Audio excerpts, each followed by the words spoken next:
টেলিপাড়াতে একটার পর একটা মন খারাপের খবর। এবার খারাপ খবরটি এলো জনপ্রিয় বর্ষিয়ান অভিনেত্রী মাধবী মুখোপাধ্যায়ের কাছ থেকে। গুরুতর অসুস্থ হয়ে পড়লেন এই কিংবদন্তি অভিনেত্রী। কিন্তু কি হয়েছে সত্যজিতের চারুলতার? জানা যাচ্ছে দক্ষিণ কলকাতার ঢাকুরিয়া এলাকায় মৃণাল সেনের 100তম জন্মদিনের আয়োজন করা হয়। সেখানকার একটি ক্লাব কিংবদন্তি পরিচালকের 100তম জন্মদিন উপলক্ষে স্মরণসভার আয়োজন করে। যদিও সেই অনুষ্ঠানে প্রথমে মিঠুন চক্রবর্তীকে আমন্ত্রণ জানানো হয়েছিল।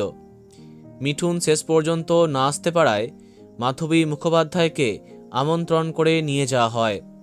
সেখানে গিয়েই অসুস্থ হয়ে পড়েন তিনি।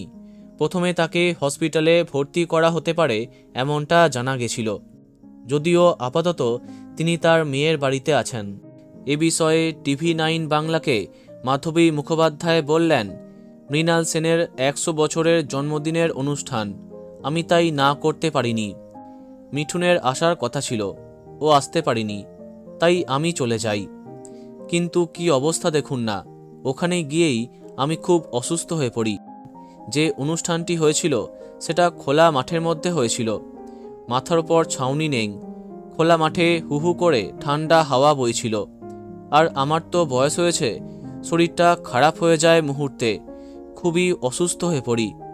বর্তমানে জ্বর সর্দি কাশিতে একদম কাবু হয়ে পড়েছেন তিনি। এমন অসুস্থ হয়ে পড়ায় তার একাধিক শুটিং বাতিল হয়েছে। আমরা আশা করব আপনি দ্রুত সুস্থ হয়ে উঠুন। বন্ধুরা, ভিডিওটি এইটুকুই।